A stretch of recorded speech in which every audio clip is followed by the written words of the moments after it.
What's going on, everyone? My name is Nicholas Merton here from DataDash, and today is October 27th of 2023. Well, folks, I hope you all are having a fantastic day wherever you are, because in today's video, we've got a jam-packed episode where I want to spend some time to not only talk about our updated thoughts on Bitcoin, and more importantly, talk to you guys about how you can start to adjust your strategy if you're feeling a bit of FOMO, about how to smartly approach gaining some exposure to Bitcoin and crypto if you feel inclined to do so.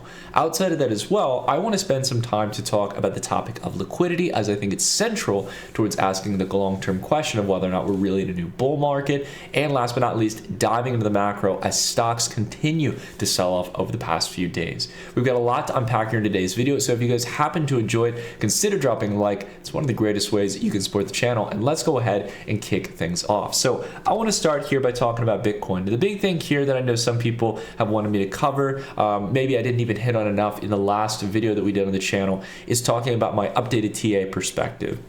Where do I see Bitcoin's price going here? Do I see it going further from here on out?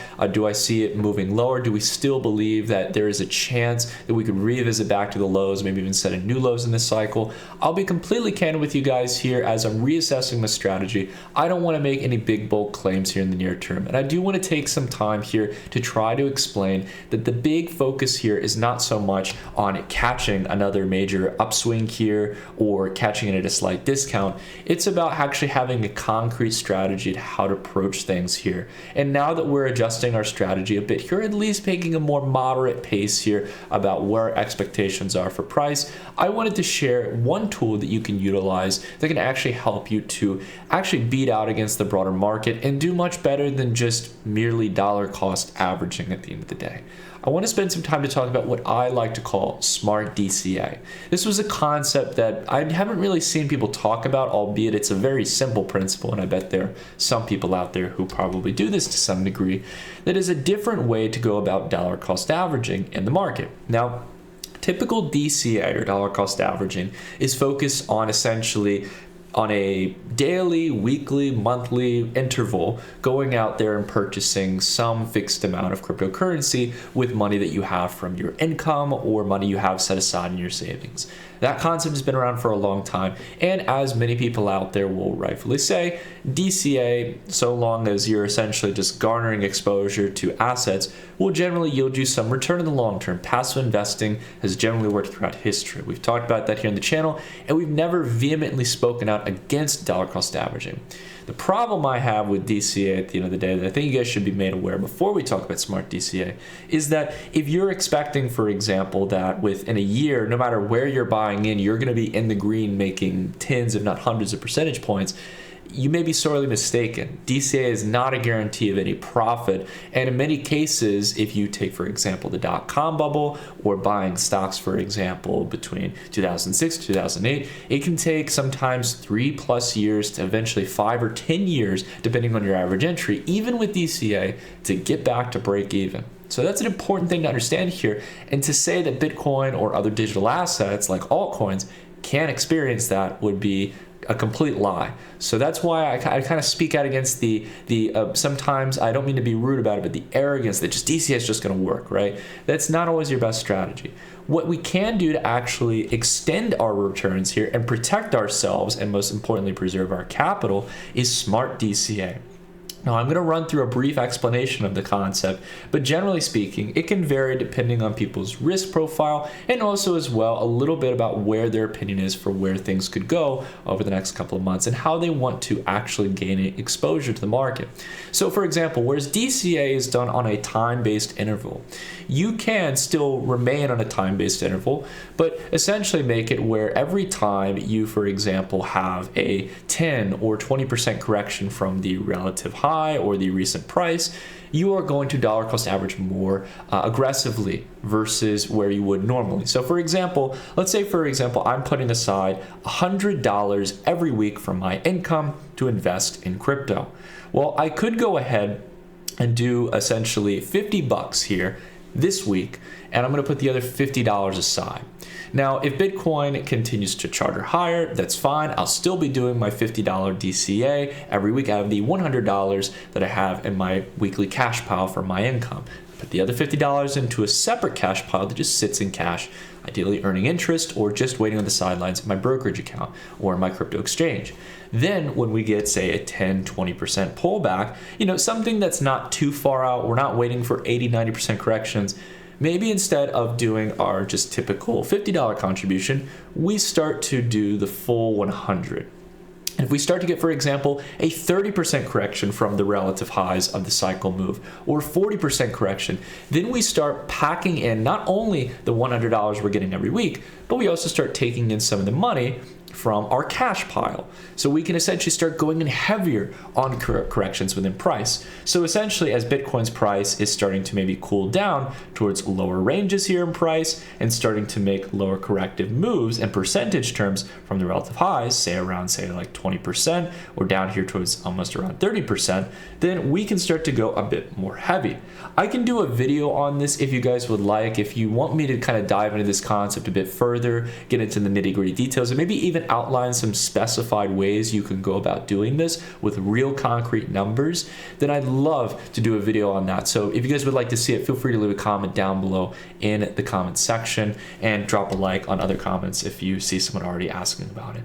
But this is a concept that I highly recommend. We were actually going to, back in the day with my prior startup, we were focused on getting paid in crypto and getting paid more specifically in stable cryptocurrencies, or at least the leading ones like Bitcoin versus, say, an altcoin. And the thing is that as you dollar cost average, that's one thing, or to get paid in crypto, but essentially to allocate more of it towards crypto when you go through capitulation events. That's a much more smart strategy, in my opinion, here when it comes towards the long term. As you're buying it at a discount, you're taking advantage of capitulation events, which you're obviously, if you're betting that Bitcoin's just going to go up and to the right over the long term, and that's your time horizon, you're going to get a much better deal for that. Now, I do want to spend some time to hop to the next topic here, because while I have shared with you guys this kind of brief strategy on how you can start to gain some exposure to the market, notice how I'm not saying to go all in on Bitcoin here. We still remain relatively bearish on the market. While we got the price level wrong here around 31K, I don't think we've got the legs here for a full-scale bull market. And I'm not just going to flip my tune 180 degrees. I genuinely don't feel that way. I don't feel like we've gotten that tune wrong in the long term, as I don't believe we actually have the grounds to really kick things off. I'll explain why. At the end of the day here, guys, when it comes to markets, liquidity is everything. And what I see here when it comes to stablecoin liquidity, while we have started to, I guess many might argue, flatline here on stablecoin liquidity, we've been at the same range we were at nearly a year ago when it comes to the amount of USDT and USDC. That's essentially been the fact here for the past year, because there has been a little bit of expansion in Tether and a continued reduction in USDC. And that's left us here with a no trend scenario, albeit we're definitely not declining. That's definitely a good thing. But at the same time, we've cut out nearly 20% of liquidity in the market. And over the last week or so, there has been a slight green uptick. Nothing like the one we saw in December of 2022 or what we saw in February 2023, back during that period of time after the FTX collapse, where the relative lows were for this bear market. Well, even though we are seeing some expansion here, I want to go ahead and signify the importance here of not just realizing that the expansion isn't much at the moment, definitely not in accordance with price expansion, but more importantly, what we are seeing here is something that repeats time and time again. Liquidity is the momentum here that will drive cycles. And essentially, when that liquidity becomes a larger portion of the market, it is going to allow for buy the dip opportunities and for price to accelerate rapidly. I want to demonstrate this here rather than just taking a look at the trend of stablecoin liquidity, but rather taking a look at the supply of stablecoins divided by the price of Bitcoin. This gives us a really interesting chart here that I think you guys will find quite fascinating. Essentially speaking, what we're doing is we're taking the total supply of USDT or Tether and USDC, USD coin, and we're essentially dividing it by Bitcoin's price. And what this allows us to do is to observe a few key trends. First off, in the long run, with the data we have going back as far as December of 2018, coming up on 5 years of data, we can see that as market valuations increase, the demand and the market share of liquidity also goes up as well. Bitcoin's made some accelerated returns, but it hasn't done so on its own merit. It's come due to the fact that there's a lot of investors with a lot of money who want to come in and buy it, at least over these past few years. And that's what drove up prices from where they were, say, back here in December 2018, which was around $3,000 to $4,000, to where we are here today. Now, Bitcoin has made a solid multiple since then, even if you consider from the all-time highs. We're still up towards around 33, 34K at the moment, which is definitely almost near a 10x. However, we can see here that stablecoin liquidity has grown even faster, as we've previously highlighted here on the channel, coming from around $5 billion, excuse me, I'll actually go down, to be fair, on the same time frame here, to from $2 billion all the way towards $109 billion. It's more than a 50x here in the amount of stablecoin liquidity. But again, the better way to visualize it, in my opinion, is taking a look here. And what's really interesting is that throughout the last cycle, we almost built this ascending channel. And it's really fascinating here because if you take a look at the relative highs and relative lows here, these were all the key points when it was the best opportunity to buy when you set in new relative highs for stablecoin liquidity. And also as well, the parts where you essentially set a relative lows, right, along that ascending channel, those were the points where you want to get out of the market. You want to lock in profits and not buy into the FOMO. And take a look at where we're at right now, guys. I mean, again, just as we go throughout history here, January 2019, right near the bear market bottom, coming up here towards June of 2019, the summer relief rally in the prior bull market, right? March of 2020, major capitulation point here. From there on out, that was the best point to buy Bitcoin. You can see in October 2020, right? Again, one of the best times to buy right before the actual kind of liquidity surge momentum played in for the bull market. You can see June of 2021, which was the period of time where we had the mid-cycle correction, where we bought the dip at that time and rode the wave higher towards the new all-time highs, which were formulated between October and November. And as you can see, as we went throughout time, that appetite for stablecoin liquidity as we started to step into the bear market just grew bigger and bigger and bigger, right? So as time progresses here, as Bitcoin becomes an established asset, liquidity is essential. And we can see that as we went through June and November into this exacerbated range where stablecoins made up so much of the market, this has allowed for one of the most disruptive relief rallies we've ever seen, or as some people believe, the start of a new bull market. But now we are back towards the bottom of this channel here. And while I'm not going to discount that there could be a chance it breaks through and it could do the opposite of what happened here, where essentially Bitcoin, through a short-term wave of optimism, is able to break through this channel, it doesn't mean that, we have to stick within this range. I'm not here to make that claim. We have come out of that exacerbated range and come at the historical resistance range. In that line of resistance, we see in the line of support here for the stablecoin to Bitcoin ratio that we saw at the same level of exuberance in January of 2021 and July of 2019. That's not a really good position to want to go all into the market here. Now, I understand some people out there will say that stablecoins at the end of the day are losing their relevancy. And more importantly, we need to look upward and onward towards a Bitcoin ETF. Well, it's interesting that some people might ask that because that's the topic we're covering in this month's newsletter that will drop on November 1st.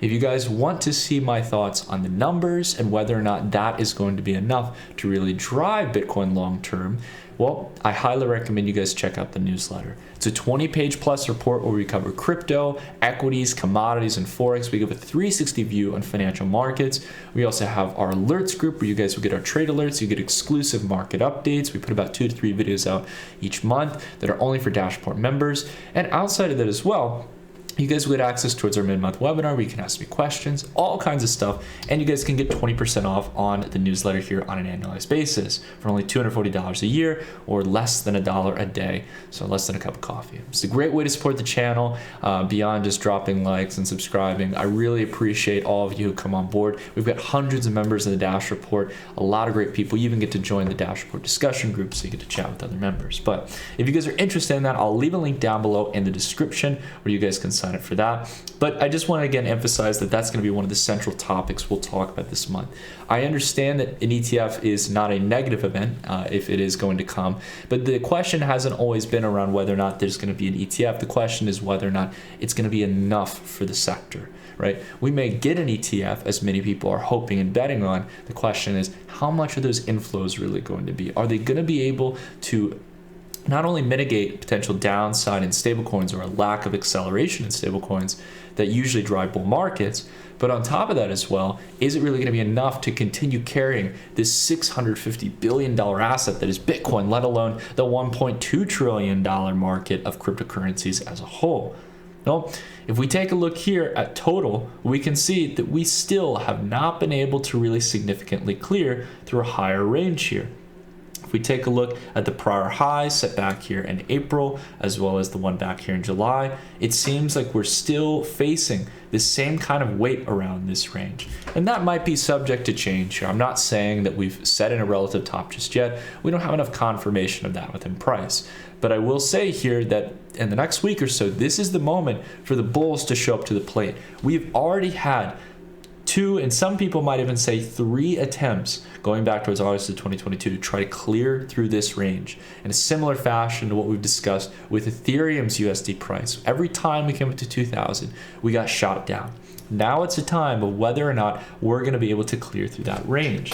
And again, just showcasing the chart here with Ethereum, we are still far and few from the relative highs of July and April. We're setting in lower relative highs, it seems, and we're struggling to hold on this line of support, even though we've come back in here to the ascending triangle. As we talked about, these bullish patterns that built up over a year unfortunately failed. And I think this is an important thing to understand here, guys, that as we talked here in the channel, while we have been also bearish on Bitcoin, we vehemently opposed getting into altcoins at the moment. It is not a favorable trade right now. And sure, there might be some short-term bets you can make, but if you're looking towards really trying to take a risk mitigation approach here in a pretty uncertain time, macro speaking, then I wouldn't be dabbling into altcoins so extensively. It's okay to have some exposure, but not to be fully exposed. Another great chart here, total 2, which is just excluding BTC.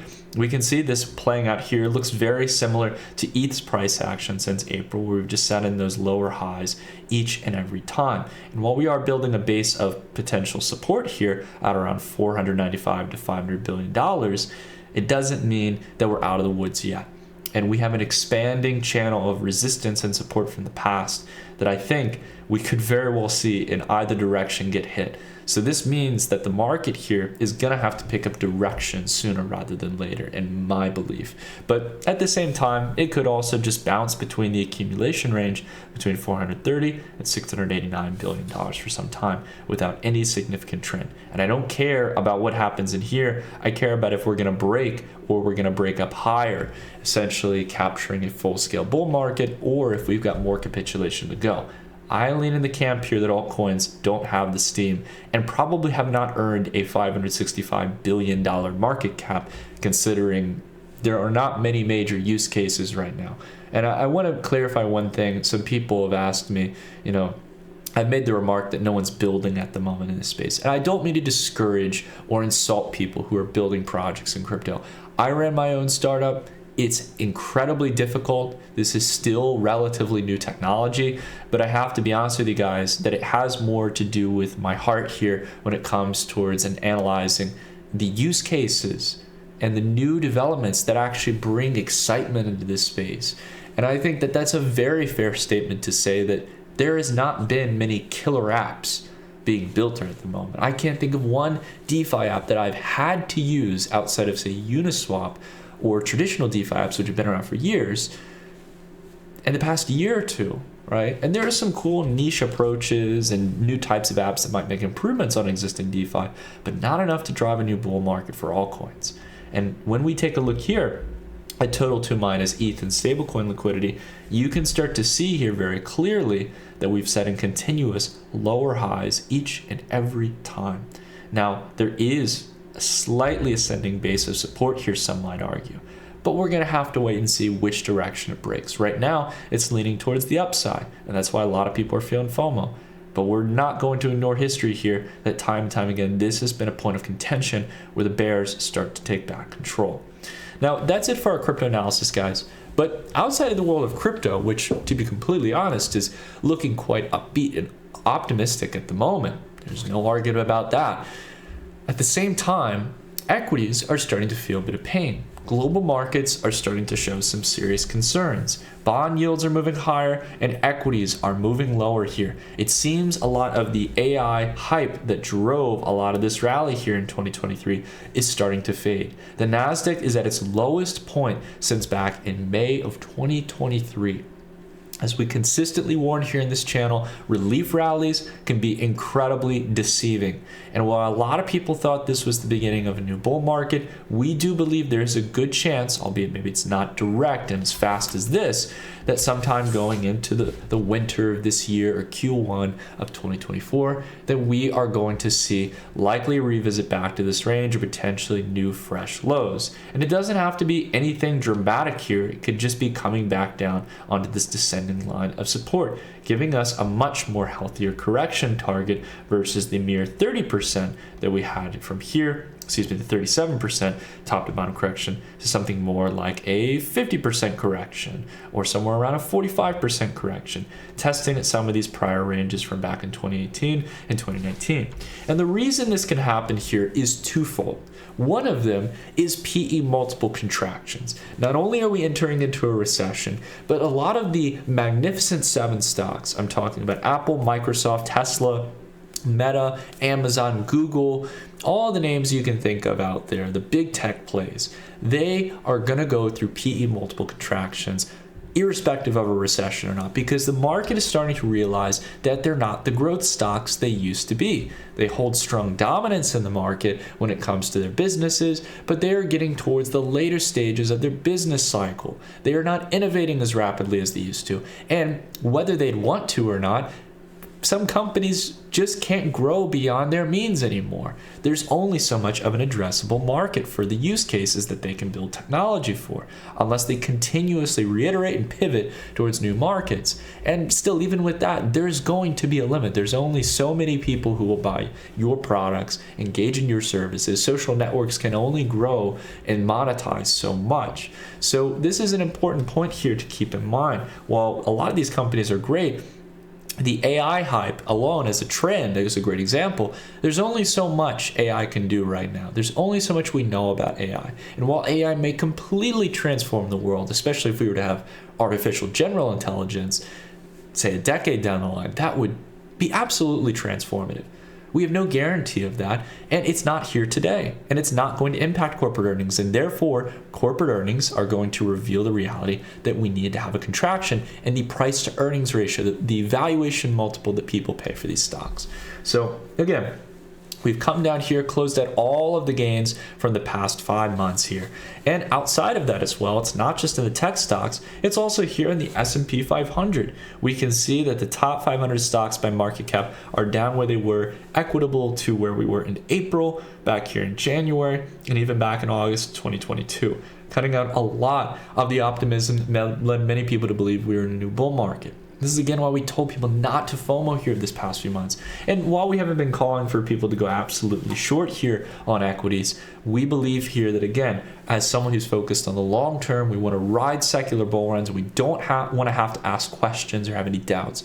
We want to know when it's time to go long for the next 3 or 5 plus years and just ride it. Because if you can do that, then you start to focus on the more important questions. Who are the market leaders? Who are taking up market share and actually innovating? Right now, we have a reacceleration in the VIX. The 5-year ascending line of support, which we broke through, has now deviated here. We've come back up. VIX has come through that line of support. And as we've talked about, we think we're coming up here towards 33 on the VIX at a minimum. And if we really get our recessionary pullback, a chance to come up here towards 70 like we did in March or April 2020, as well as October of 2008. Maybe somewhere here in the mid-range, similar to what we saw in August of 2015 or February 2018, or back here in August of 2011, or here in May of 2010. Maybe we don't get something so exaggerated, but it's definitely going to be a stark pullback, and one in which could very well easily come down towards the prior bear market lows. And I think a lot of that valuation contraction and those indices are going to come from the technology stocks. Like, for example, Meta. While Meta is a very cash-rich company, right now its PE multiple is 26.44. That is not what you want to see going into a bear market. We can see here as well, a recession more specifically. I know some people would disagree on a bear market. I don't want to debate about that at this point. We're going into a recession here, guys. Bond markets are showing that. Yield curve is showing it. We see here, Apple, 28 PE multiple. Not good to see. Apple could easily go down to a 15 PE multiple, and without any changes in its earnings, that will mean Apple is going from, say, if we just rough it off here, right, $160 per share or something, down towards $80 per share, right? So essentially from where we're at right now, going to around like $83 a share. That's not a good look here. I mean, that's a huge valuation contraction. That's hundreds, if not trillions of dollars that we're removing from market capitalization for Apple. And of course, not just bashing on these specific companies, Microsoft is at a 33 PE multiple at a $2.4 trillion valuation.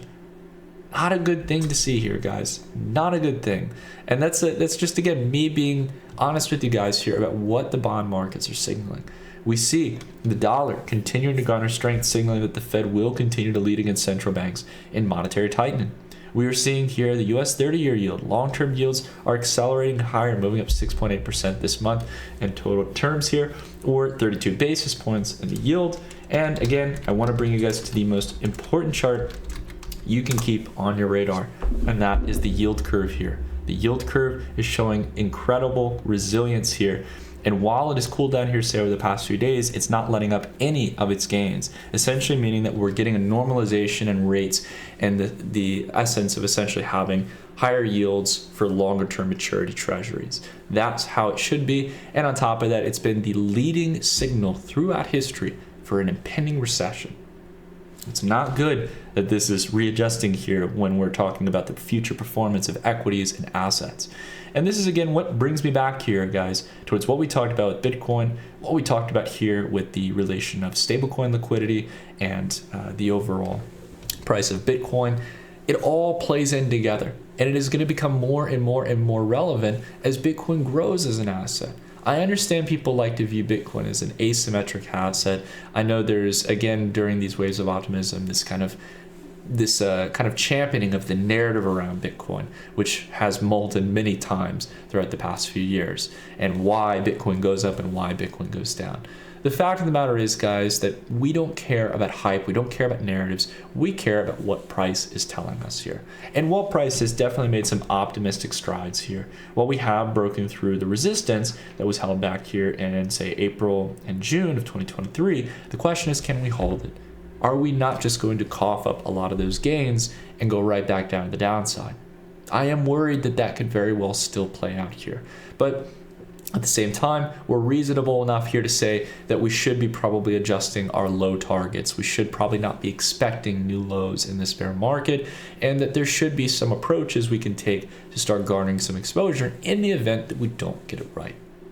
So that's the key points here I wanted to talk about, guys. If, again, you're interested in checking out the Dash report, you can check it at the link down below in the description. We will be talking about the ETF expected inflows and our thoughts on that. And outside of this, we'll covering a whole range of other topics like the ones we discuss here in these videos. If you guys happen to enjoy this video, consider dropping a like. It's a great way to support the channel, what we do here. And until the next video, I'll see you guys on Monday at 6 a.m. Eastern Standard Time. Take care, everyone, and have a wonderful rest of your weekend.